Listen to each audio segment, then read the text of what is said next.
Bienvenidos al Cardio TV, que lleva por título El paciente diabético con la enfermedad coronaria, datos de vida real en España. Ante todo, desearles que tanto ustedes como sus familiares se encuentren en muy buen estado de salud. Mi nombre es Ángel Cequier, del Hospital Universitario de Bellvitge, de la Universidad de Barcelona, y tengo el honor de ser el presidente de la Sociedad Española de Cardiología.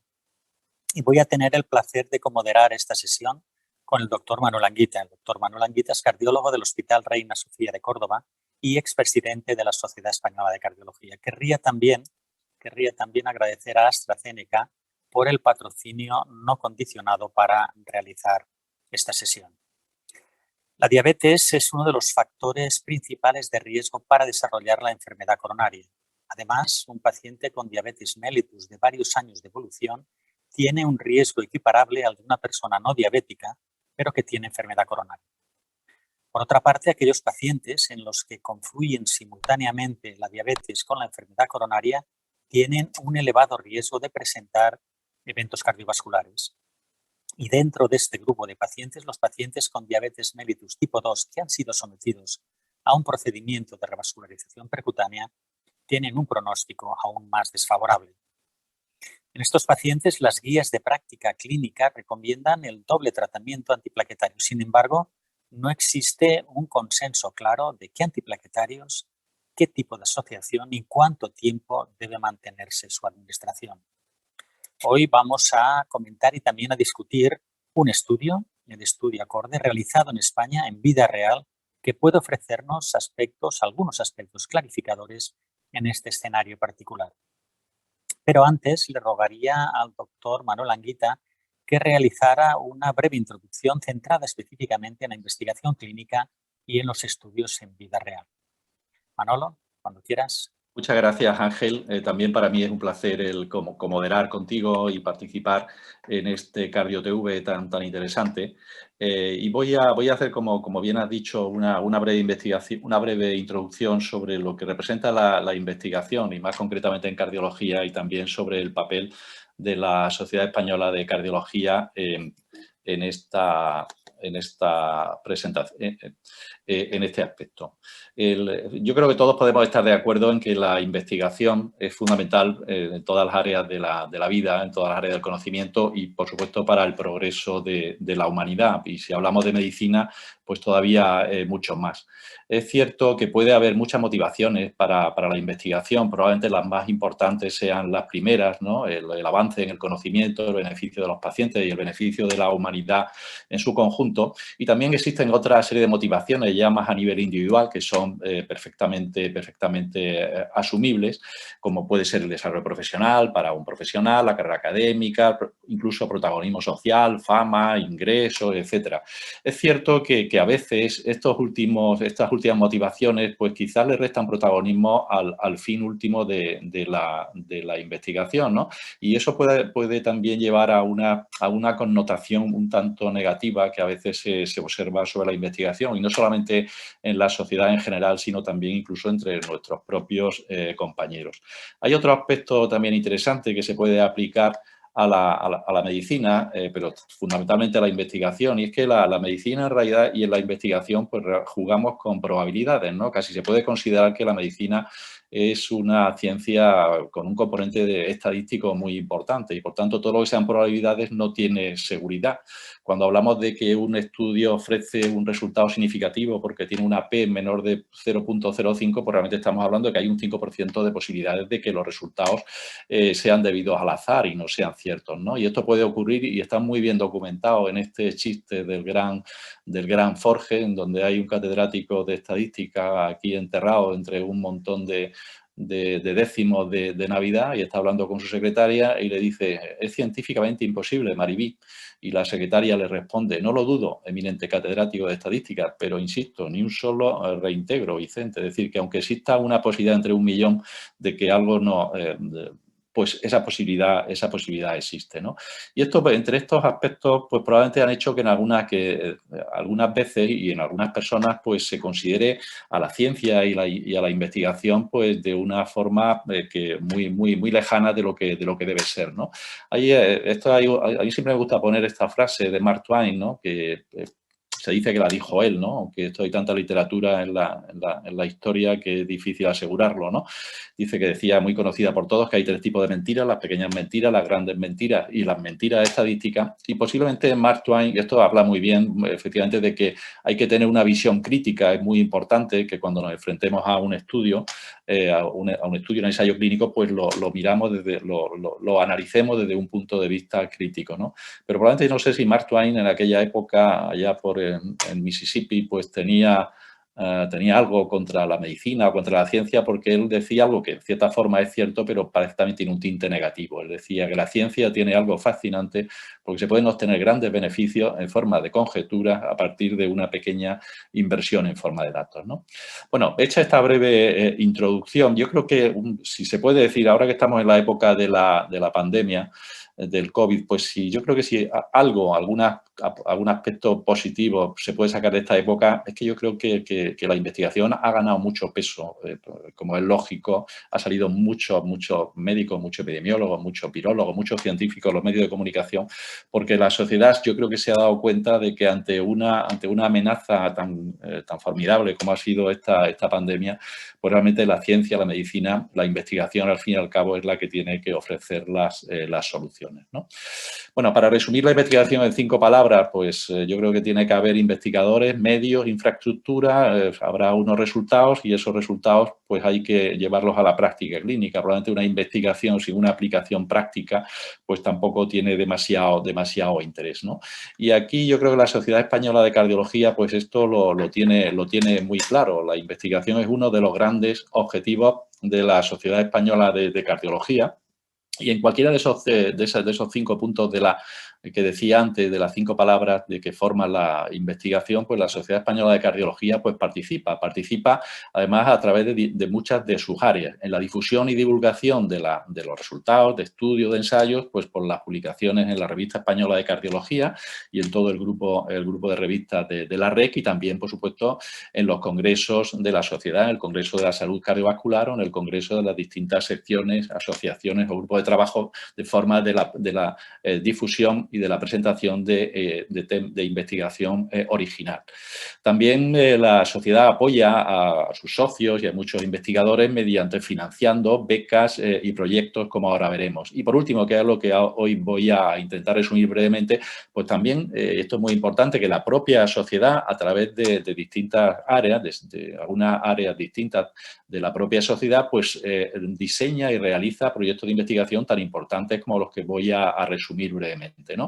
Por una parte, los registros de práctica clínica y de actividad de las asociaciones y de las secciones, también los registros de procesos de SEC excelente, como se está iniciando ahora, el registro de insuficiencia cardíaca, pero básicamente a través de la agencia de investigación y también a través del análisis de SEC recalcar. En conjunto, pues yo creo que se puede decir que la Sociedad Española de Cardiología dedica a la promoción de la investigación aproximadamente una tercera parte de todo su presupuesto, en torno a 4 millones de euros al año. Por ejemplo, en becas, y aquí veis hasta el año 2019, y esto se ha seguido manteniendo en el 2020, aproximadamente dedica a becas y proyectos de investigación en torno entre 800 y 1 millón de euros al año, cosa que en relación a su presupuesto no hace ninguna otra sociedad científica en el mundo, ni siquiera la Sociedad Europea de Cardiología. Y si vemos los números de la agencia de investigación, que se creó hace ya 14 o 15 años, pues vemos que, si por ver en los últimos, hubo una época de parón, pero a partir del 2015 la agencia, precisamente dirigida por el doctor Vivencio Barrios, que luego nos hablará, pues, bueno, pues ha ido aumentando el número de proyectos que ha realizado. Se han realizado casi 100 proyectos en los años de historia de la agencia de investigación.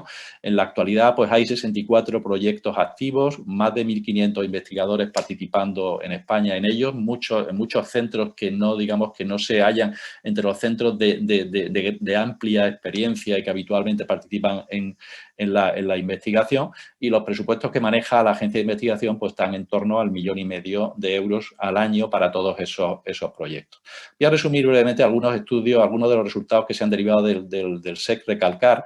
Recordar que SEC recalcar es uno de los apartados del proyecto de SEC calidad que llevó a cabo el doctor Andrés Íñiguez durante su presidencia. El proyecto SEC recalcar también lo inició el doctor Vicente Bertomeu, y lo que consiste en analizar resultados de vida real y en compararlo con las características de los servicios de cardiología a lo largo de toda España. De tal forma que a través de un análisis del CMBD hospitalario, en donde se incluyen pues millones y millones de ingresos y altas por enfermedades del área del corazón desde el año 2005 o 2003, no recuerdo bien, gracias a un convenio con el Ministerio de Sanidad, pues podemos analizar lo que ha pasado en todos estos años. Y simplemente, pues, aquí pongo algunos ejemplos. Este estudio yo creo que es fundamental porque precisamente el gran desarrollo del código infarto para la extensión de la angioplastia primaria a todas las comunidades españolas, pues provino precisamente de un análisis de SER-RECALCAR en donde se analizaron las diferencias entre comunidades autónomas en relación a en relación a la mortalidad del síndrome coronario agudo con elevación del ST, en relación a si existía o no una red de código infarto en esa comunidad. Y esto mostró las diferencias que había, la utilidad del código infarto y por tanto llevó a las comunidades autónomas que no lo tenían a implantar de la forma más rápida posible eso. Bueno, como digo, el estudio SER-RECALCAR, pues recientemente, como veis, son estudios publicados en 2020, ahí tenemos otros 4 o 5 más que se publicaron el año pasado y este año, llevó, de hecho, a un editorial en el JAC, publicado por el doctor Rodríguez Padial, sobre la importancia que se puede sacar de estos temas de investigación en salud, sobre esta base de datos de tantos millones de casos. Y ya para terminar, bueno, pues la agencia de investigación, yo creo, voy a mostrar algunos ejemplos. La agencia de investigación ha desarrollado 3 tipos de estudios, básicamente. Uno son estudios epidemiológicos muy bien diseñados, estudios de base poblacional, como el PRICE en insuficiencia cardíaca y el OFRECE, que estudió la prevalencia de fibrilación auricular y también la prevalencia de angina estable. Son estudios que posiblemente no se hubieran podido realizar de otra forma en España porque no tienen ningún interés comercial. Y son probablemente de los artículos publicados en Revista Española de Cardiología en los últimos años, los últimos 10-15 años, que más citas han tenido y que más impacto han tenido. Pero también la agencia de investigación ha desarrollado ensayos clínicos tan importantes como, voy a poner solo 2 ejemplos, el ensayo SPAIN, que analizó pues, la influencia de un tipo concreto de marcapasos en pacientes con síncopes neuromediados de repetición, y como fue liderado por el doctor Gonzalo Barón Esquivias, y los resultados de este estudio se publicaron en 2017 en una revista tan importante como el JAC, y también distintos subanálisis se publicaron en otra revista. Y también el estudio Examination, que estudió pues, en fin, el efecto de distintos tipos de stent en pacientes con infarto de miocardio con elevación del ST. El estudio, el análisis principal se publicó en Lancet por Manel Sabaté en el año 2016 y se han publicado más de 10 subanálisis de este estudio en revistas de alto impacto. Y también se han realizado otros estudios que, sin ser, digamos, ensayos clínicos, pues sí se pueden considerar que son estudios comparativos, como el estudio Obélica, que evaluó pues, el impacto de un programa de formación en médicos de atención primaria para la mejor utilización y titulación de los betabloqueantes. Por supuesto, el estudio Fantasía, que es el que más rendimiento bibliométrico ha producido, con más de 20 artículos publicados en estos últimos años. Este es el artículo que mostraba el objetivo principal, comparando la eficacia y la seguridad de los anticoagulantes orales de acción directa frente a los antagonistas de la vitamina K en una población de vida real en España, pero también se han estudiado algunos resultados de la cardiopatía isquémica en relación al sexo, al género en España, el estudio Sirena de Pepe Gámez, el estudio ANCEN sobre la calidad de la anticoagulación con AVK en España, distintos estudios sobre, en el que ha participado también el doctor Vivencio Barrios, sobre cómo se lleva a cabo el control del LDL colesterol en prevención secundaria después de un síndrome coronario agudo en España, y otros muchos estudios. Aquí vemos también, por ejemplo, el estudio Califa, que en el que participó también el doctor Zequier, el doctor Marín, sobre la calidad de la anticoagulación en España, o estudios sobre perspectiva de género, el estudio Ofrece.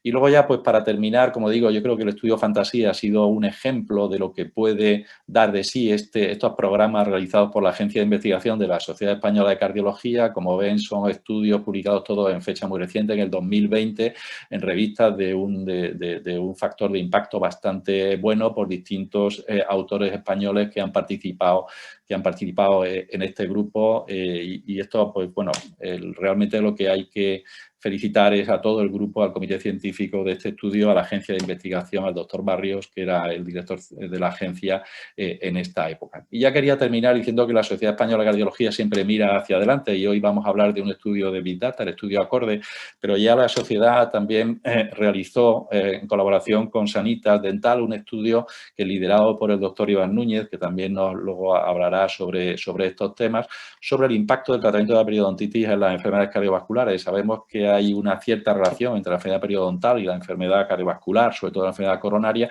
pero es muy difícil llevar a cabo comprobar esa asociación. Entonces, nosotros lo que hicimos fue a través de una base de datos de pólizas, digamos, de Sanitas, de casi 1.200.000, pues correlacionarlo con los datos de enfermedad cardiovascular y analizarlo, eso llegar a unas conclusiones como fueron que efectivamente que tras analizar a más de 1 millón de personas, los principales hallazgos de este estudio pues apuntaron a que sí, que la enfermedad periodontal, cuando se trataba de una forma específica, pues se podría asociar a una menor frecuencia de enfermedad cardiovascular. Esto es donde la investigación está cambiando, la metodología está cambiando y este tipo de análisis utilizando Big Data, pues probablemente van a dar mucha información que no complementaria a la de otro tipo de estudios.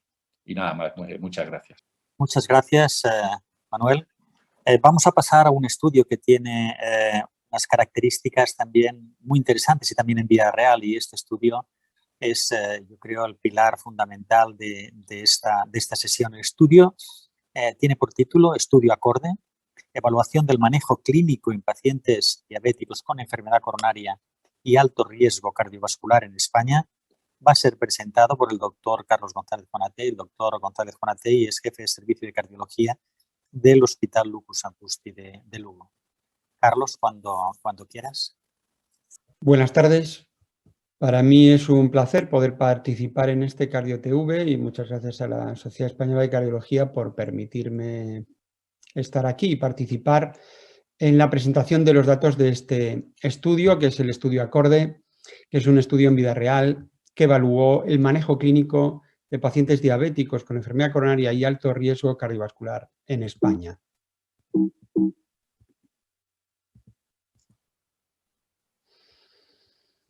Como todos saben, la diabetes es una enfermedad asociada con el riesgo cardiovascular y la cardiopatía isquémica es la causa más frecuente de la mortalidad en los pacientes diabéticos.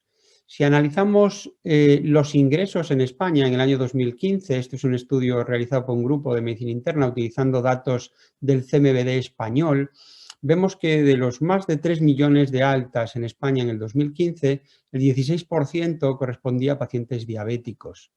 Y cuando vemos la prevalencia de la enfermedad cardiovascular en estos pacientes, vemos que un porcentaje muy grande de pacientes, el 40%, tenían enfermedad cardiovascular. Hasta un 20% tenían insuficiencia cardíaca y un 10% de enfermedad cerebrovascular, enfermedad coronaria y enfermedad arterial periférica. Sabemos además que los registros como el registro REACH o el registro ATHENA demuestran que la presencia de enfermedad aterotrombótica en un paciente diabético aumenta el riesgo de forma significativa y cuando esta enfermedad aterotrombótica es en el ámbito coronario, si el paciente tiene enfermedad coronaria, el diabético tiene enfermedad coronaria, el riesgo aumenta todavía mucho más. Por lo tanto, como nos dicen los datos del registro sueco, un paciente diabético con enfermedad coronaria, sin historia previa de infarto o ictus, pues tendría desde el punto de vista del riesgo cardiovascular el mismo riesgo que un paciente posinfarto agudo de miocardio con o sin diabetes. Las guías de práctica clínica nos marcan que el control del riesgo cardiovascular en un paciente con enfermedad coronaria estable va a depender del control estricto de los factores de riesgo, del control y el cambio del estilo de vida en esos pacientes y del cumplimiento terapéutico a lo largo del seguimiento. Y el riesgo está directamente relacionado con el riesgo residual que este paciente tiene, en relación al riesgo residual lipídico, al riesgo residual inflamatorio y sobre todo en el paciente diabético en relación con el riesgo residual trombótico, que por la disfunción plaquetaria y el estado protrombótico en estos pacientes es de significativa relevancia. Estudios como el ensayo clínico Pegasus, TIMI 54, realizado en pacientes postinfarto agudo de miocardio, nos demostró que en pacientes tratados con una estrategia de aspirina más ticagrelor, 60 miligramos 2 veces al día, doble terapia, prolongar esa estrategia durante 3 años, va a tener un beneficio pronóstico para estos pacientes, y el subgrupo de pacientes diabéticos es el subgrupo que pues, se beneficia especialmente, ya que su riesgo absoluto es mayor y la reducción de ese riesgo es significativamente mayor en estos pacientes. Además, en prevención primaria, analizando a pacientes diabéticos de alto riesgo cardiovascular, pero sin eventos cardiovasculares previos, el estudio TEMIS testó el tratamiento con doble terapia, aspirina más ticagrelor, 60 miligramos 2 veces al día frente a placebo, en una población de pacientes diabéticos con enfermedad coronaria confirmada por angiografía, una estenosis en al menos una de las arterias coronarias mayor o igual al 50%, o historia previa de revascularización coronaria, angioplastia o cirugía, pero sin historia previa de infarto de miocardio o ictus, para valorar un endpoint de eficacia de eventos isquémicos, un compuesto de mortalidad cardiovascular, infarto de miocardio o ictus, y un endpoint de seguridad, valoración de los sangrados. El estudio TEMIS demostró que la estrategia de la doble terapia en estos pacientes, mantenida durante más de 3 años de seguimiento, redujo el endpoint primario, redujo el endpoint compuesto de muerte cardiovascular, infarto de miocardio e ictus, y lo hizo fundamentalmente a expensas de reducir el infarto de miocardio y el ictus isquémico.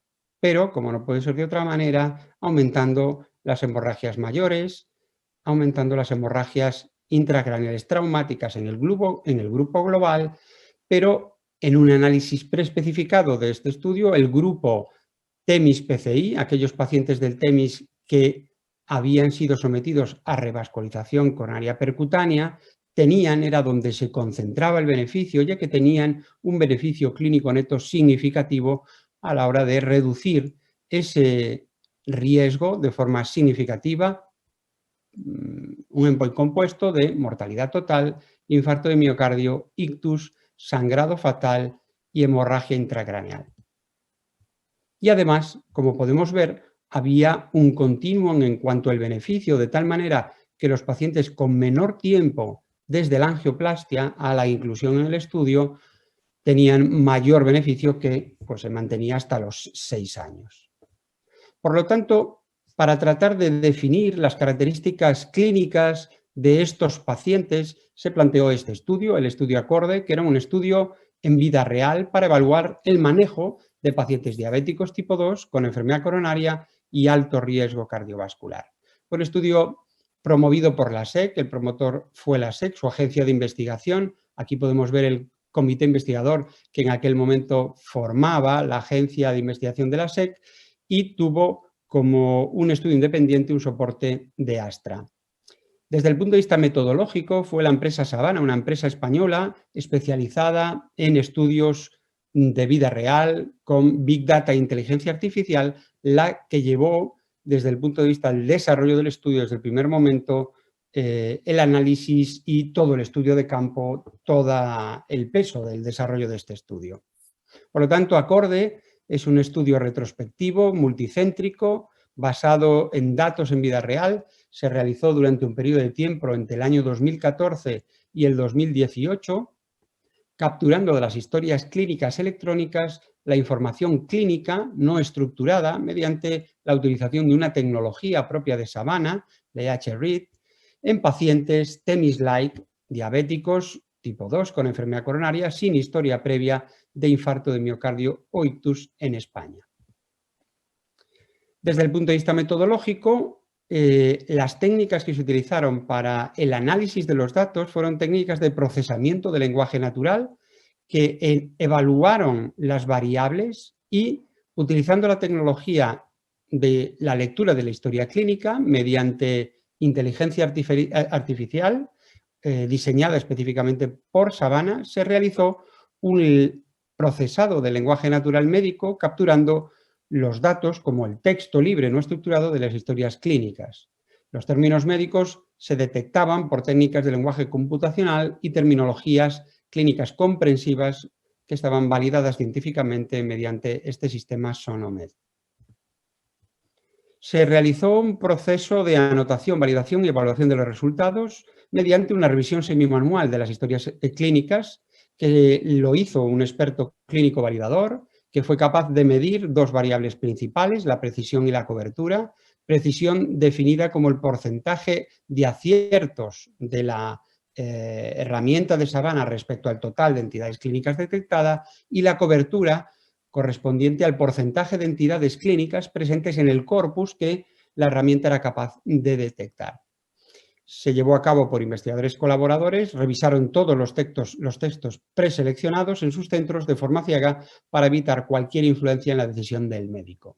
Además, aparte de la precisión y la cobertura, se calculó la media armónica, que era la relación entre estas dos variables sobre cada corpus anotado por el validador médico. De tal manera que se consideraba correcto si el macheo era exacto, el del gold estándar, basado en un posicionamiento internacional. Aquí podemos ver los hospitales que participaron. Fueron 12 hospitales españoles, 6 comunidades autónomas en cada hospital, un investigador principal, podemos ver aquí. De tal manera que el objetivo del estudio era describir las características demográficas y las clínicas de esta población y estimar las tasas y la incidencia acumulada de eventos cardiovasculares adversos mayores en esta población. Aquí hay que decir que una de las limitaciones del estudio, porque la fuente de datos que se leía eran las historias electrónicas hospitalarias, es que la mortalidad que se pudo analizar solo fue la mortalidad intrahospitalaria. De tal manera que el MACE que se analizó en este caso fue un compuesto de infarto de miocardio, ictus, revascularización coronaria urgente y hospitalización por angina inestable. Los criterios de inclusión: pacientes de 18 años o más, con el perfil TEMIS-like, como veíamos al principio, y que en los criterios de exclusión era la presencia de infarto ictus, pero también la historia previa de hemorragia intracraneal, sangrado digestivo, 6 meses previos a la inclusión, diálisis, cirrosis hepática o cáncer hepático, para igualarlo a los criterios del TEMIS. Podemos ver cómo se hizo el análisis. En enero del 2014 fue el análisis inicial de toda la población y se hizo un seguimiento hasta diciembre del 18 para evaluar los eventos en el seguimiento y un análisis clínico del perfil clínico de esa población al cabo de 5 años. Podemos ver que se analizaron más de 2 millones de pacientes, más de 2 millones de historias clínicas. De estos pacientes analizados, 217.000, lo cual suponía el 9,9% eran pacientes diabéticos tipo 2 y cumplían los criterios de inclusión en el estudio más de 4.000 pacientes, es decir, el 1,9% de todos los analizados. Hubo un análisis de subgrupos, 2 interesantes: el subgrupo de pacientes revascularizados, más de 2.000 pacientes, el 49% del total, y el subgrupo de pacientes con enfermedad multivaso, 1.400, el 35% del total. Desde el punto de vista de las características clínicas, aquí podemos ver algunas de ellas. El 62% de los pacientes eran varones, la edad media fue de 69 años, el seguimiento medio fue de más de 3 años y, como podemos ver, hasta el 37% de los pacientes estaban tratados con insulina. La duración de la diabetes fue de más de 4 años y, en cuanto a el análisis de la enfermedad coronaria, esto es una de las limitaciones del estudio. Evidentemente hubo muchos datos missing en el estudio, ya que eran lecturas directas de la historia clínica, pero la enfermedad coronaria se pudo analizar en el 59% de los pacientes, de tal manera que podemos ver aquí cómo el 37% de los pacientes tenían enfermedad multivaso, un 20% enfermedad de un vaso, 1% enfermedad de tronco. La mitad de los pacientes se habían revascularizado, la mayor parte revascularización percutánea, el 78%, un 29% revascularización quirúrgica. Y el tiempo desde la última revascularización para la revascularización percutánea fue de 3,2 años y para la cirugía 5,3 años. En cuanto a algunas características ligadas a la comorbilidad de los pacientes, podemos ver, aunque el número de pacientes que se pudo analizar no fue importante, pero por ejemplo, el índice de masa corporal de los pacientes medio fue de más de 31 kilos metro cuadrado, eran pacientes obesos. Vemos los niveles de presión arterial, 140 para la sistólica, 74 para la diastólica. Y en cuanto a enfermedades concomitantes, vemos que hasta un 15% de los pacientes tenían anemia, 11% enfermedad respiratoria, 11% enfermedad renal crónica, hasta un 10% ansiedad y depresión y un 6% retinopatía diabética. En cuanto a otras características clínicas, podemos ver que la mayor parte de los pacientes, el 84%, eran pacientes hipertensos. Un 40% tenían antecedente de dislipemia, fumadores activos, 14%, antecedente de insuficiencia cardíaca, 22%, esto es un dato muy relevante, y historia previa de angina, un 40% de la población total. Un 12% de los pacientes tenían historia de enfermedad arterial periférica. Si vemos datos de laboratorio a remarcar, vemos que la hemoglobina media de los pacientes fue 12,9 gramos por decilitro, la glicada media fue de 7,2%. En cuanto al colesterol LDL, la media fue de 91 miligramos por decilitro y en cuanto a la función renal, el filtrado glomerular medio fue de 67 mililitros minuto. Con relación al tratamiento, son datos también relevantes, importantes del estudio. En cuanto al tratamiento de la diabetes, vemos que hasta el 77% de los pacientes estaban en tratamiento con metformina. Tratamiento combinado, un 23%. Decíamos que hasta el 37% de los pacientes estaban tratados con insulina, un 21% de sulfonilureas, 20% IDPP4, glinidas 12%, agonistas GLP-1 5% y un 3% inhibidores SGLT2. En cuanto al tratamiento cardiovascular de estos pacientes, podemos ver que el 80% de los pacientes estaban tratados con IECASOARA2, 79% con estatinas, un 59% con beta bloqueantes, 46% con diuréticos, antagonistas del calcio 41%, tomaban nitratos el 32% de los pacientes y en cuanto a relación al tratamiento antiagregante, vemos que el 64% de los pacientes estaban tratados con aspirina y que el 25% de los pacientes estaban en doble terapia antiagregante. La mayor parte con clopidogrel, el 29% de los pacientes tomaban clopidogrel, solo 2% ticagrelor, 1% prasugrel. Vemos que hasta el 14% de los pacientes estaban anticoagulados con antivitamina K. Con relación a los eventos en el seguimiento, un dato interesante es ver la necesidad de procedimientos de revascularización durante el seguimiento. Aquí podemos ver que un porcentaje alto de pacientes precisaron revascularización en el seguimiento de esos 5 años, hasta un 34% revascularización percutánea, un 9% revascularización quirúrgica. Y en relación a las complicaciones hemorrágicas, vemos que un 8% de los pacientes tuvieron una hemorragia mayor, fundamentalmente en el ámbito gastrointestinal, hasta un 6% de los casos. Un tema interesante es ver la necesidad de hospitalización en relación con una complicación relacionada con la diabetes. Más de un 40% de los pacientes, más de un 50%, perdón, de los pacientes precisaron hospitalización en relación a una complicación relacionada con la diabetes y el flujo de los pacientes en el hospital en cuanto a la asistencia por los diferentes servicios, vemos como el 66% de los pacientes acudió al menos una vez a urgencias, fueron vistos por cardiólogos más de la mitad de los pacientes, un 23% por endocrinos y un 15% por neumólogos, nefrólogos o neurólogos. En cuanto al análisis de los eventos mayores, vemos que el análisis de este MACE compuesto en la población total fue del 21% de los pacientes tuvieron al menos un componente del MACE en el seguimiento, la mayor parte infarto de miocardio, 10%, 4% ictus isquémico, 3% angina inestable y hasta un 7% necesidad de revascularización urgente. Vemos como los subgrupos de enfermedad multivaso y revascularización previa, el porcentaje de MACE fue significativamente mayor, que alcanzó hasta un 32 y 33% en estos casos. No tenemos datos de la mortalidad global, pero sí de la mortalidad hospitalaria, que fue de un 4,2%.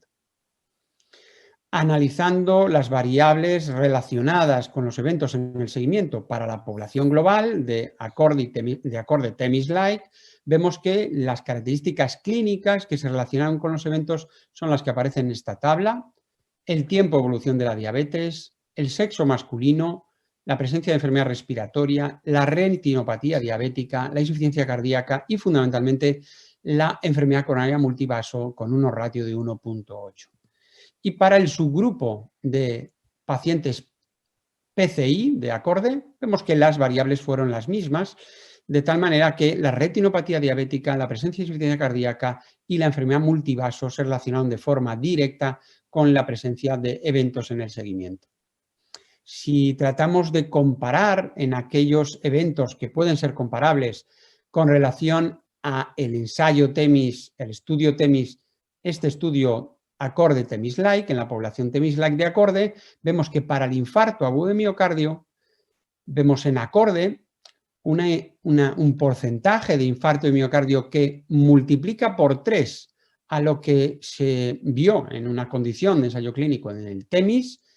El ictus isquémico fue 2 veces mayor que la registrada en THEMIS, la necesidad de revascularización coronaria fue 4 veces mayor y también en cuanto a las complicaciones hemorrágicas, la presencia de sangrado de mayor se multiplicó por 4 veces. Es decir, la vida real supera, por supuesto, a una condición estable controlada del ensayo clínico, en este caso del ensayo THEMIS. Por lo tanto, concluiría diciendo que acorde es el primer estudio en vida real utilizando técnicas de procesamiento de lenguaje natural y machine learning, utilizando información no estructurada y de texto libre de las historias clínicas electrónicas de pacientes diabéticos tipo 2 con enfermedad coronaria THEMIS-like en España, que vemos que la incidencia de eventos cardiovasculares mayores es muy alta, significativamente mayor a la que se pudo ver o se ve en THEMIS, y que esto nos muestra que existe una necesidad de mejorar el manejo clínico de estos pacientes en nuestra práctica clínica diaria. Muchas gracias. Bueno, pues muchas gracias, Carlos. Vamos a pasar a una discusión sobre tanto sobre la metodología del estudio como sobre los resultados del estudio, que la verdad es que son muy interesantes, y para ello tenemos la suerte pues de contar con los doctores Iván Núñez y Vivencio Barrios. Todos los conocéis. Iván Núñez, pues cardiólogo del Hospital Clínico San Carlos de Madrid, y Vivencio Barrios pues es cardiólogo del Hospital Ramón y Cajal también de Madrid. Entonces me gustaría que los dos primeros, quizás Iván, pues que nos hicieran alguna breve reflexión sobre estos dos aspectos, sobre la trascendencia o la importancia que ellos le dan a estas nuevas formas de enfocar, de estas nuevas metodologías de la investigación con el Big Data, que también pueden tener distintas aproximaciones, y luego sobre los resultados del estudio acorde.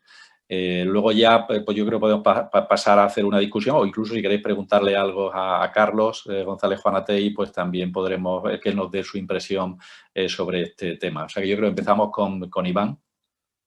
Muy bien, muy buenas. Es para mí un placer estar aquí con todos vosotros, que sois maestros de la cardiología, es un honor. Este me parece un estudio muy interesante, es un estudio en vida real. Los estudios en vida real ahora pienso humildemente que son imprescindibles para saber dónde estamos y qué es lo que estamos haciendo. Los ensayos clínicos vienen muy bien para conocer causalidad, ¿no? para ver si un tratamiento funciona bien o no, pero para ver otras condiciones pues no son adecuados para detectar problemas o resultados de algunas terapias en mucha gente, para reproducir los resultados de nuestro estudio a la población general, la población que vemos. Al fin y al cabo en la consulta necesitamos estudios como el que ha liderado el doctor Juan Atey. Y esto es un estudio que es radicalmente distinto a los nuevos, radicalmente distinto a los que teníamos hace años. Que, bueno, seguimos haciendo registros y, bueno, de la manera clásica los metemos en SPSS y hacemos las PES y vamos poco a poco, ¿no?, con ayuda de estadísticos obteniendo nuestros resultados. Esto es una cosa absolutamente diferente que se basa en las nuevas técnicas que están apareciendo, técnicas computacionales, ordenadores más potentes y algoritmos e inteligencia artificial. Excede un poco a lo que estamos acostumbrados los cardiólogos. Aquí también entran otros puntos como el Internet de las cosas, esto que estamos viendo de que todos tus aparatos están conectados y esto se puede estudiar, tu reloj, tu nevera, tu Thermomix, tu televisión, por supuesto. Nos va a dar una pléyada de datos que creo que nos van a permitir conocer mucho más a nuestros enfermos de lo que se han conocido nunca antes en la historia de la medicina. Este estudio ACORDE, que no me voy a extender más para no quitar a todos, me parece que da una pintura muy aproximada y si queréis, un poco dramática de lo que es la diabetes 2, no en los estudios de la Cleveland Clinic, sino los estudios en nuestra consulta, con nuestros pacientes, aquí en España, con nuestras medicaciones, con nuestro sistema sanitario y bueno, es lo que hay. Y ahora tenemos que pensar qué es lo que hacemos para mejorar, hay margen de mejora. No sé cuál es la opinión del doctor Barrios. Bueno, primero gracias a la Sociedad Española de Cardiología, gracias doctor Cequier, gracias doctor Anguita y gracias a Carlos por la presentación del estudio ACORDE. La verdad que para mí es un placer también estar aquí con vosotros debatiendo sobre este estudio. Suscribo las palabras de Iván. Yo creo que este tipo de estudios se hacen imprescindibles en el mundo que vivimos y realmente lo que sitúan es cómo está la enfermedad en la realidad. Porque cuando uno ve los ensayos clínicos realmente es un mundo un tanto, bueno, no sé si decir artificial, pero al menos sí pincelado por una serie de características. En este estudio, pues podemos ver una serie de cosas que realmente nos llaman la atención. Una población habitualmente más mayor en edad que la que habitualmente atendemos, unas características de control de factores de riesgo manifiestamente mejorables y al final las consecuencias son muchos más eventos de los que vemos en los ensayos clínicos. Y yo creo que esto es muy importante porque, como decía antes también Iván, realmente lo que nos posiciona es cuánto de importante es la diabetes en la aparición de eventos cardiovasculares. Y en ese sentido, yo creo que hay, como decía, mucho terreno por mejorar en el control global del paciente diabético. Yo creo que el estudio ACORDE es un libro de enseñanza que nos puede dar mucha base para poder mejorar el control de estos pacientes y, por supuesto, al final mejorar su pronóstico. Muy bien, gracias, Vivencio. Pues nada, Ángel, te paso la dirección del debate. No, la dirección la vamos a dirigir entre los dos. Esto no me dejes solo. No, yo quería para mí yo creo que es tremendamente interesante tener estos datos que son realmente preocupantes. Son preocupantes porque, como ha dicho en la última diapositiva, Carlos, las diferencias se multiplican las tasas de evento prácticamente por 4. Entonces, la pregunta es, ¿tan diferentes son las poblaciones de base? Yo estoy seguro que habéis intentado, Carlos, el ver si las poblaciones basalmente son muy diferentes. Todos estamos acostumbrados a hacer ensayos clínicos y seleccionamos consciente o inconscientemente los mejores pacientes para entrar en el estudio, para que no provoquen SAEs, para que no den una sobrecarga del estudio. Pero ¿tú crees que explica únicamente la diferencia de las características basales, los datos del estudio con respecto a los datos del TEMIS? O quizás es el hecho de no participar en un ensayo clínico, que la prevención secundaria, la estratificación del paciente y el seguimiento, el manejo posterior es un manejo que no es tan óptimo o de tanta excelencia. Has comentado el 50% de reingresos hospitalarios, 50%, 40% de revascularización durante el seguimiento y unas tasas de eventos grandes, de eventos mayores duros que se multiplican por 4. ¿Cuál es tu interpretación, Carlos? Sí, yo creo que desde el punto de vista del perfil clínico de la población, pues no es un perfil clínico muy diferente cuando lo analizas comparativamente con el TEMIS. Sí parece que, bueno, pues son pacientes un poco más mayores, que pueden tener un poco más de comorbilidad. Evidentemente, desde el punto de vista de las características clínicas analizadas en cuanto a los factores de riesgo, la complejidad de la enfermedad coronaria, pues no es muy distinta a la población TEMIS. Sí que yo creo, como tú dices, que las condiciones de un ensayo clínico son unas condiciones especiales, controladas, que probablemente eso haga que el manejo de esos pacientes pues sea mejor, ¿no? Lo que es cierto es que cuando vemos, y no solamente en ACORDE, sino recientemente se presentaron los datos de un estudio francés, auspiciado por la Sociedad Francesa de Cardiología, un poco parecido a ACORDE, nos viene a decir lo mismo, es decir, la realidad, nuestra vida real, nuestra práctica clínica nos dice que nuestros pacientes tienen muchos más eventos que los pacientes que están controlados en un ensayo clínico, y eso pues probablemente esté en relación pues con lo que tú comentabas, ¿no? La condición de un ensayo es una condición muy controlada, muy especial, es un experimento que para eso está, ¿no? La vida real, de poder contestar a esta pregunta, ¿no? ¿Puedo trasladar mis datos a la vida real? Pues los puedo trasladar y con mucha más urgencia, ¿no? Desde el punto de vista de decir, esta población que yo manejo es una población que en el manejo, en mi vida real, tiene un riesgo pues mayor que la que aparece representada en un ensayo clínico pues como este, ¿no?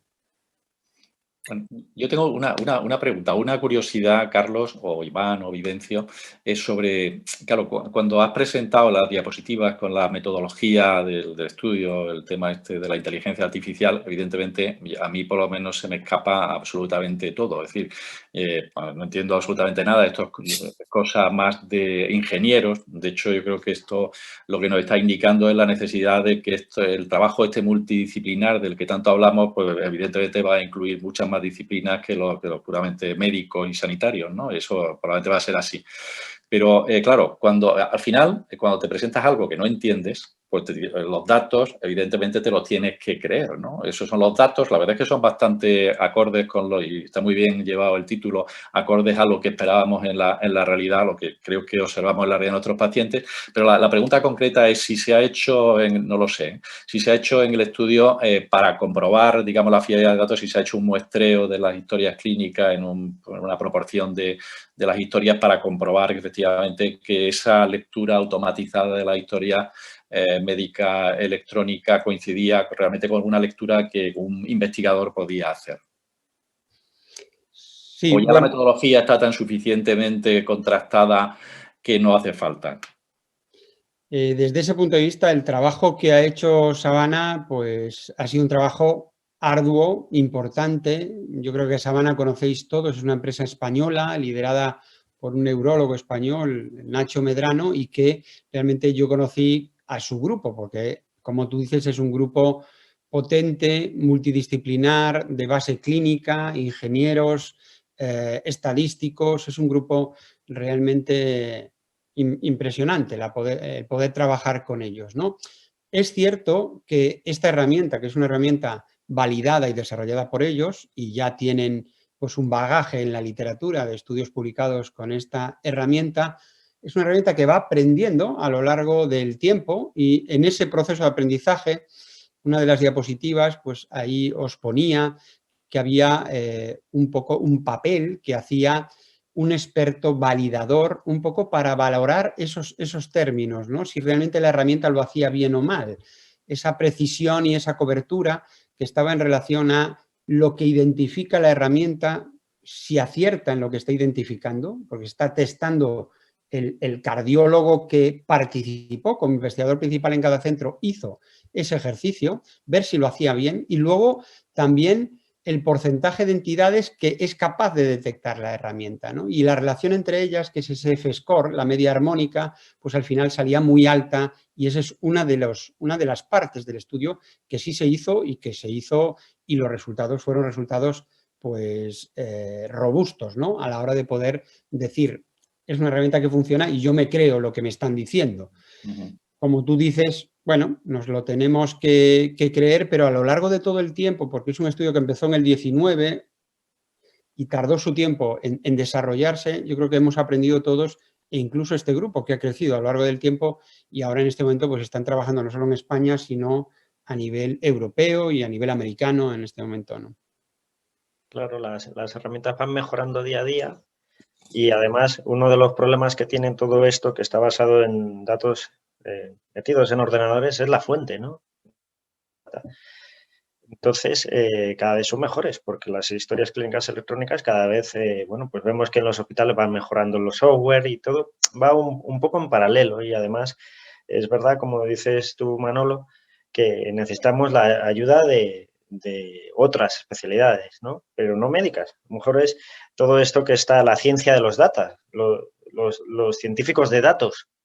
Bueno, pues va un poco en la línea, los datos cada vez sean de mejor calidad y los sistemas de inteligencia artificial cada vez son más finos. Yo creo que ahora mismo estos resultados son muy razonables, ¿no? Que es uno de los primeros escalones, ¿no? del método científico. Hombre, primero pues usa la cabeza, ¿no? Pero esto es muy razonable. Es también, cuando uno repasa mentalmente la consulta que ve, pues viejecillo no sé qué, que ha sangrado, el otro que tiene anemia, el otro que ha tenido 4 reinfartos, que muchos de estos no entran en los ensayos clínicos, porque estos no los quieres meter en el Pegasus, por ejemplo, o y nosotros participamos, no lo digo como una crítica, pues hace que el ensayo clínico se te quede corto a la hora de describir la realidad, creo yo. Permitidme que yo de un paso adelante con esa historia. Yo creo que los datos han pasado una auditoría interna, como ha comentado Carlos, y esto avala que realmente los resultados son válidos. Pero dicho esto, es que además son coherentes, que esto es importante. Es decir, cuando uno revisa la población que se está incluyendo, cómo están los controles de factores de riesgo, de lo que luego podemos profundizar un poco más, no les sorprende que tengan más eventos. Es decir, que haya tantos eventos en el estudio ACORDE comparado con los que había en el estudio TEMIS, yo creo que es coherente, insisto, con el mal control de factores de riesgo y la situación clínica de estos pacientes en concreto. Recuerdo que teníamos un 66% de pacientes acudiendo a urgencias. Es decir, una visita a urgencias en al menos 2/3 partes de los pacientes es una barbaridad.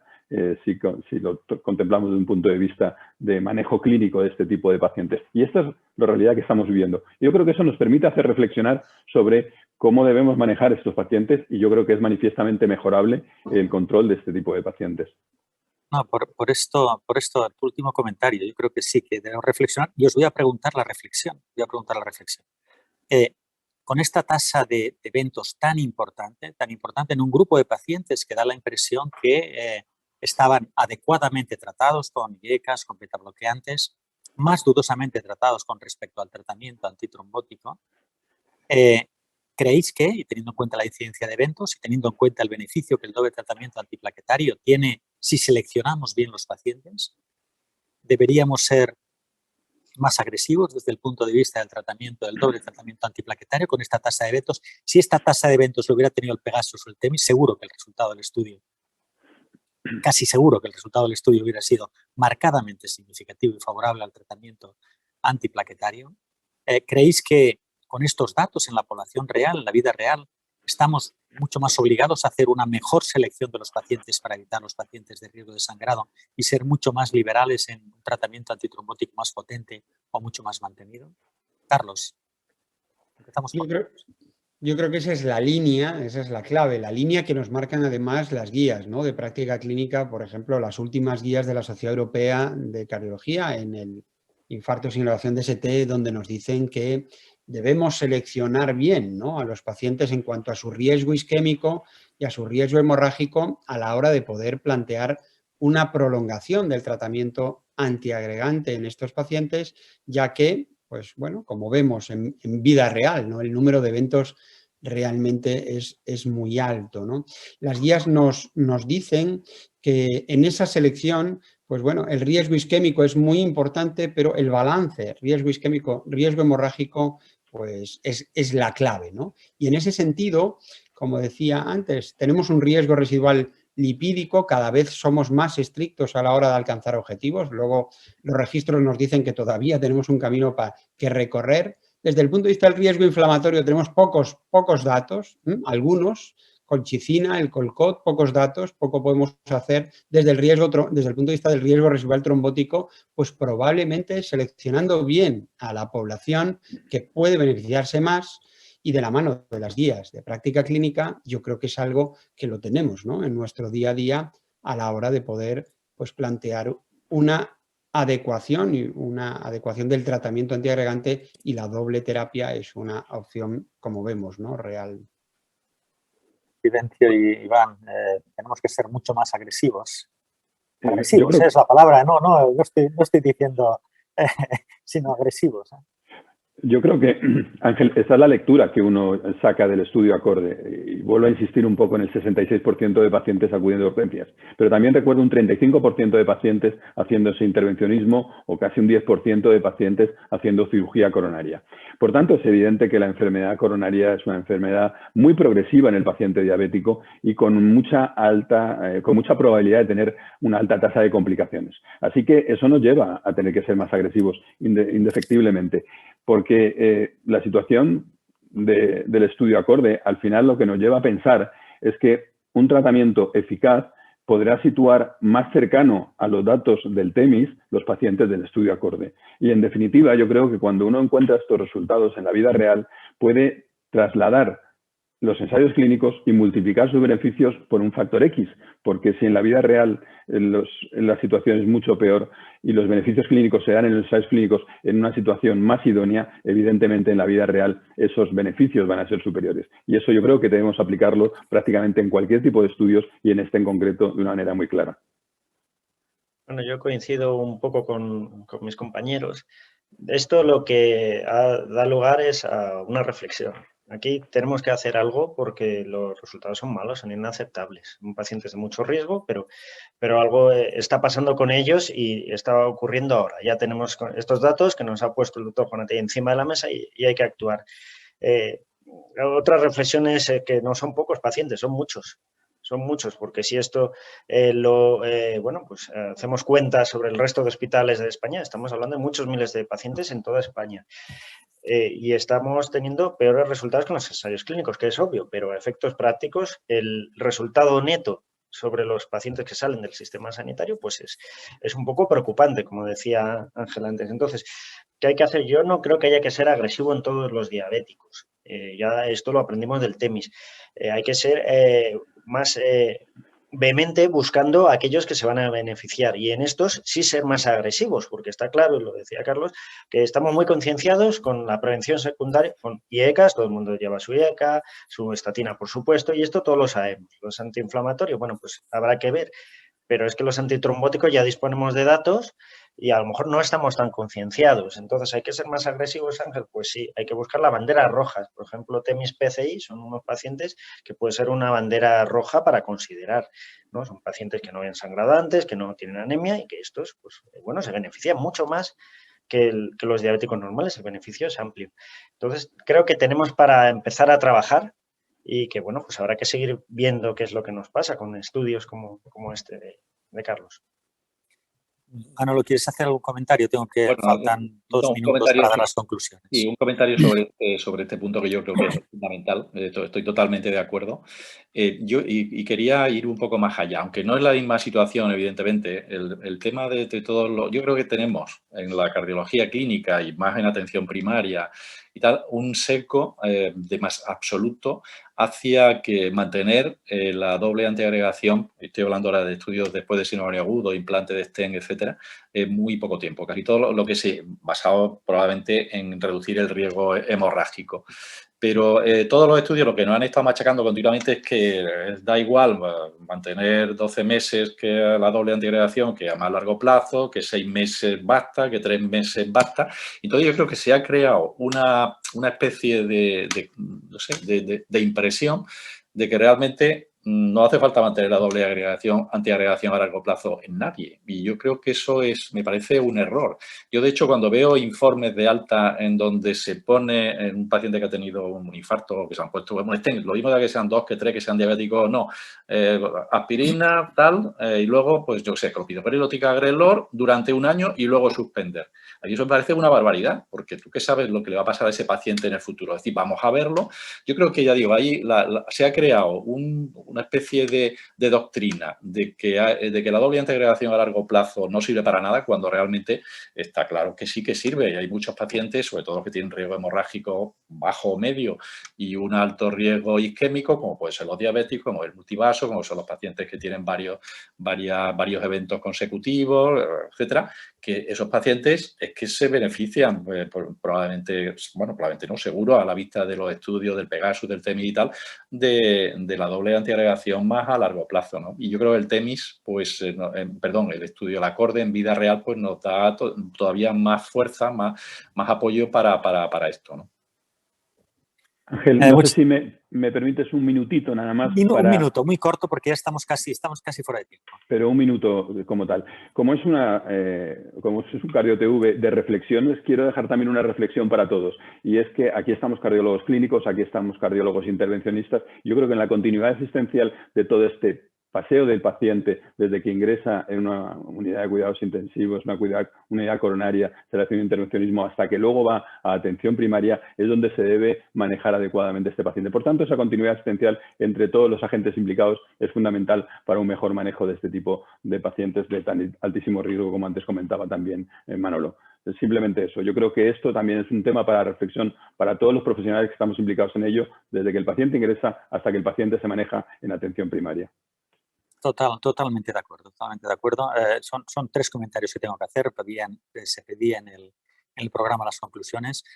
Concluir que es un escenario tremendamente complejo y difícil de enfocar, de pacientes de muy elevado riesgo. Queda, como hemos visto, mucho recorrido, al menos en nuestro país, queda mucho recorrido para intentar aportar a estos pacientes el mejor beneficio. Los nuevos fármacos no hemos hablado, no hemos tenido tiempo de hablar, que están apareciendo, que están emergiendo inicialmente para tratar la diabetes, pero hemos visto que muchos subgrupos de pacientes con enfermedad cardiovascular se pueden beneficiar. Quizás es una puerta aún que debemos abrirla mucho más.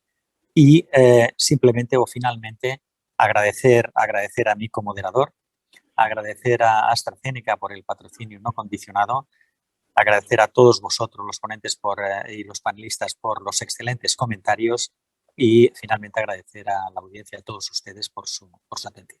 Muchísimas gracias.